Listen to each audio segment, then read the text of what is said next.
بسم اللہ والحمد للہ والصلاة والسلام علی رسول اللہ عن عبادة بن الصامت رضی اللہ تعالی عنہ قال قال رسول اللہ صلی اللہ علیہ وآلہ وسلم خمس صلوات افترضہن اللہ تعالی من احسن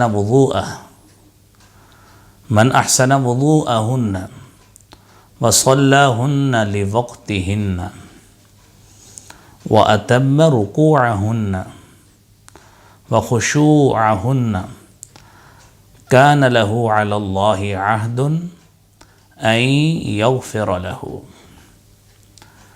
محترم سامعین و ناظرین، سنن ابی داود کی حدیث نمبر 425 ہے۔ صحابی رسول حضرت عبادہ بن صامت رضی اللہ تعالی عنہ حدیث بیان کرتے ہیں۔ 5 نمازیں ہیں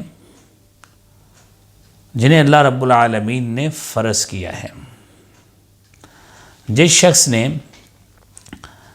انہیں ادا کرنے کے لیے اچھا وضو کیا، بہترین طریقے سے وضو کیا، وصلاہن لوقتہن، اور ان نمازوں کو ان کے اوقات کے اندر ادا کیا، وَأَحْسَنَ وُضُوءَهُنَّ وَخُشُوعَهُنَّ وَأَتَمَّ رُكُوعَهُنَّ، اور پھر ان کا رکوع بھی پورا کیا اور خشوع بھی پورا کیا۔ اللہ رب العالمین کا ذمہ ہے کہ اللہ رب العالمین ایسے بندے کو معاف فرما دے۔ محترم ناظرین، دیکھیے اللہ رب العالمین کی طرف سے یہ کتنا پیارا پیکیج ہے جس کا اعلان حبیب کبریا جناب محمد الرسول اللہ صلی اللہ علیہ وآلہ وسلم نے کیا ہے۔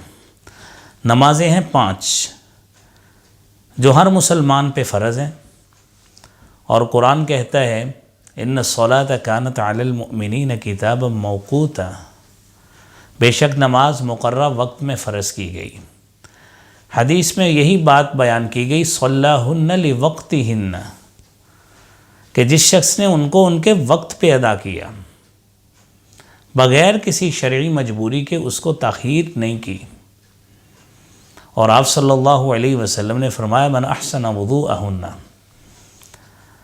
حدیث میں جو وضو کا طریقہ ہے، جتنے خشوع کے ساتھ، جتنے اہتمام کے ساتھ وضو کیا جاتا ہے، آپ نے اسی لیے فرمایا اسبغ الوضوء وخلل بین الاصابع، صحابی کو فرمایا اسبغ الوضوء، وضو کو کامل اور مکمل کرو، وخلل بین الاصابع، اپنی انگلیوں میں اچھی طرح خلال کرو، وبالغ فی الاستنشاق، ناک پہ پانی چڑھانے میں مبالغہ کرو۔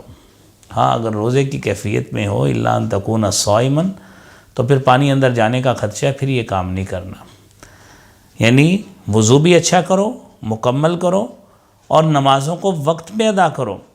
وَأَتَمَّ رُكُوعَهُنَّ وَخُشُوعَهُنَّ، نماز کا رکوع بھی پورا کرو، اس کا خشوع و خضوع بھی پورا کرو، جس کے بارے میں قرآن کریم میں اللہ رب العالمین فرماتے ہیں قَدْ أَفْلَحَ الْمُؤْمِنُونَ، تحقیق مومن فلاح پا گئے، الَّذِينَ هُمْ فِي صَلَاتِهِمْ خَاشِعُونَ، وہ مومن جو اپنی نمازوں میں خشوع اختیار کرتے ہیں۔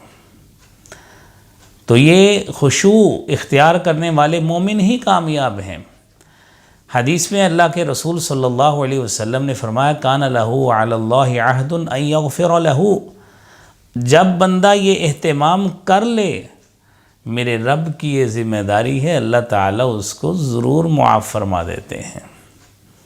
اللہ کریم ہمیں یہ نیکی پانے کی توفیق عطا فرمائے۔